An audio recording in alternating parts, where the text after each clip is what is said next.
Kızılcık Şerbeti yeni bölümde neler olacak? Videomuza başlamadan önce Kıvılcım'ın bebeğine bir şey olmasın, bebek sağlıklı bir şekilde dünyaya gelsin isteyenler videomuzu beğensin, sayımızı görelim.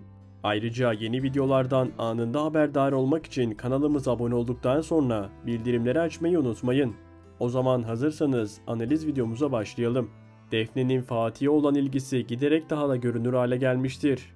Her ne kadar Fatih, Defne'nin yakınlaşma çabalarına karşı mesafesini koruyup net bir şekilde sınır koysa da yaşananları yanlış bir zamanda ve yanlış bir şekilde gören Doğa gördüklerini kendince yorumlar.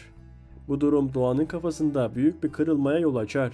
Fatih her ne kadar açıklama yapmak istese de Doğa onu dinlemeye yanaşmaz. O an yaşananları kendi gözünden değerlendirir ve Fatih'in geçmişteki hatalarını da göz önüne alarak olayları farklı bir yöne çeker. Fatih yaşanan bu yanlış anlaşılmayı düzeltmekte zorlanırken büyük bir çaresizliğe kapılır. Doğan'ın güvenini kazanmak artık onun için her zamankinden daha zor bir hale gelmiştir. Durumun çıkmaza sürüklendiği bu noktada devreye Işıl girer. Işıl bu kez Fatih'in lehine bir hamle yapar ve yaşananların arka planını açığa çıkaracak bir düzenleme yapar. Elindeki görüntüler ve bilgileri dikkatli bir şekilde planlayarak Doğan'ın gerçeği görmesini sağlar. Işıl'ın bu müdahalesiyle olayların seyri değişir. Doğa gördüklerinin ardından bambaşka bir gerçek olduğunu fark etmeye başlar. İçindeki öfke yerini sorgulamaya bırakır. Bu gelişmeyle birlikte Fatih'in ne kadar zor bir durumda kaldığı ve Defne'nin gerçek niyetleri yavaş yavaş netlik kazanır. Öyle görünüyor ki bu bölümde yalnızca ilişkilerde değil, karakterlerin niyetleri konusunda da birçok perde aralanacak. Beril'in gizemli davranışları sonunda büyük bir gerilime yol açar. Uzun süredir izleyicinin şüpheyle yaklaştığı Beril, Sönmez'i kaçırarak tüm sınırları aşar. Bu beklenmedik olay Kıvılcım ve Ömer'i harekete geçirir. Zamanla yarışarak yaptıkları araştırmalar sonucunda Sönmez'in yerini bulmayı başarırlar. Yaşanan bu kritik anlarda Beril'in asıl amacı, geçmişte yaşadığı travmalar birer birer gün yüzüne çıkar. Meğerse Beril'in tüm bu karmaşık ve yıkıcı davranışlarının altında geçmişe dayanan derin bir intikam duygusu yatmaktadır. Ancak bu gerilim dolu gelişmelerin sonunda Beril'in kendi yaşamına son vermesi herkesi büyük bir şokla baş başa bırakır. Onun ani vedası özellikle Kıvılcım ve Sönmez'i derinden etkiler. Kıvılcım yaşanan bu karmaşanın ardından toparlanmakta zorlanırken Sönmez ise olayların ağırlığını bir türlü üzerinden atamaz. Kendisini ailesine yük gibi hissetmeye başlayan Sönmez, kimseyi daha fazla zor durumda bırakmamak adına radikal bir karar alır. Tüm bu duygusal gelişmelerin ardından Sönmez kimseye danışmadan sessizce evden ayrılma kararı verir. Geride sadece kısa bir not bırakarak bir süreliğine bir huzur evinde kalmayı tercih eder. Bu kararı hem Ömer'i hem de Kıvılcım'ı oldukça duygulandırır. Sönmez'in gidişi ailede önemli bir boşluk yaratır. Ancak onun bu uzaklaşmasının uzun vadede olmayacağını ve yeni sezonda uygun bir zamanda yeniden diziye dahil olacağı yönünde güçlü sinyaller var. Geri planda kalsa da Sönmez karakterinin dizideki yeri hala oldukça değerli. Mustafa'nın uzun süredir evde sergilediği olumsuz tavırlar ve özellikle Nilay'a karşı gösterdiği saygısız tutumlar sonunda geri dönülmez bir noktaya gelir. Aile içinde herkes zamanla Mustafa'nın sert ve anlayışsız davranışlarından rahatsızlık duymaya başlasa da en büyük yükü çeken kuşkusuz Nilay olur. Alttan almasına ve evdeki huzurun bozulmaması için kendini geri planda atmasına rağmen Nilay artık dayanamayacak hale gelir.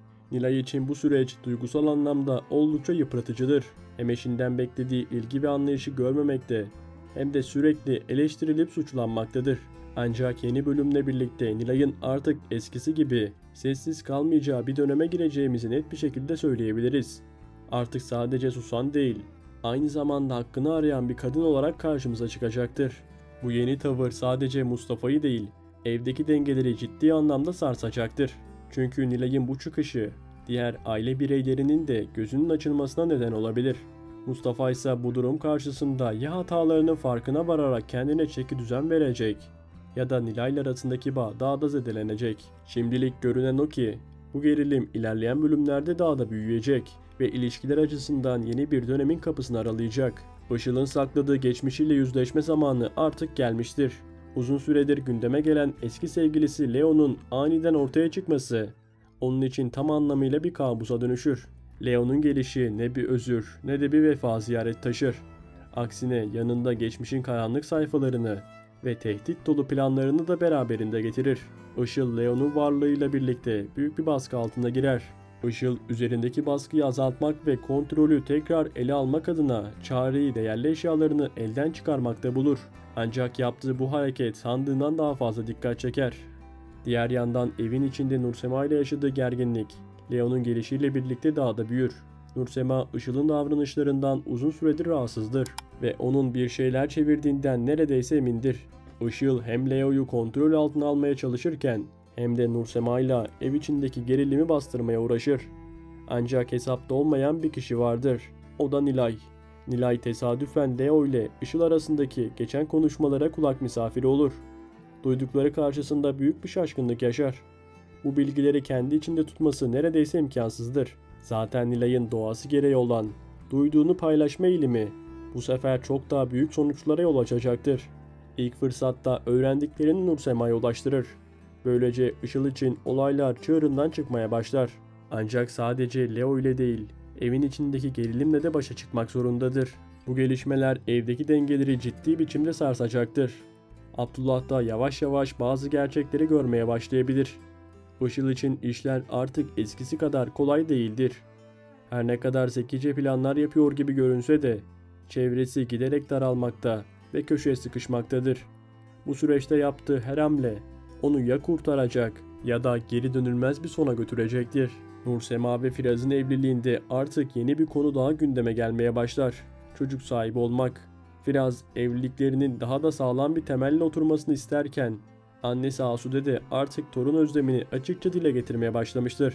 Hem Firaz'ın hem de Asude'nin bu konudaki istekleri son derece net olsa da Nursema aynı noktada değildir. Henüz kendi iç dünyasında bazı şeyleri yoluna koymamış olan Nursema bu kadar kısa sürede anne olma fikrine sıcak bakmıyor. Zihninde soru işaretleri, kalbinde geçmişin izleri hala tazeliğini koruyor. Nursema yaşadığı travmalar, inişli çıkışlı ilişkiler ve geçmişte aldığı ağır kararlar nedeniyle kendini bu konuda hazır hissetmemektedir. Ancak zamanla evin içindeki huzur ortamı, Firaz'ın ona olan sabrı ve sevgi dolu yaklaşımı aralarındaki bağın daha da güçlenmesini sağlayacak. İlişkilerindeki bu denge ve güven ortamı Nursema'nın da düşüncelerinin değişmesine neden olabilir. Giderek büyüyen bu sevgi onları bambaşka bir noktaya taşıyacaktır ve sürpriz bir gelişme çok geçmeden yaşanır.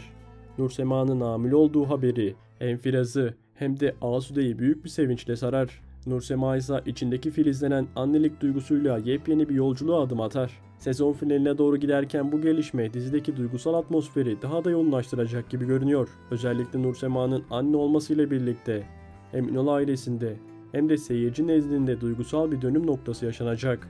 Bu yeni dönem karakterlerin hayatında yeni kapılar aralayacağı gibi gelecek sezonda da dikkatle takip edilecek en önemli başlıklardan biri olacak.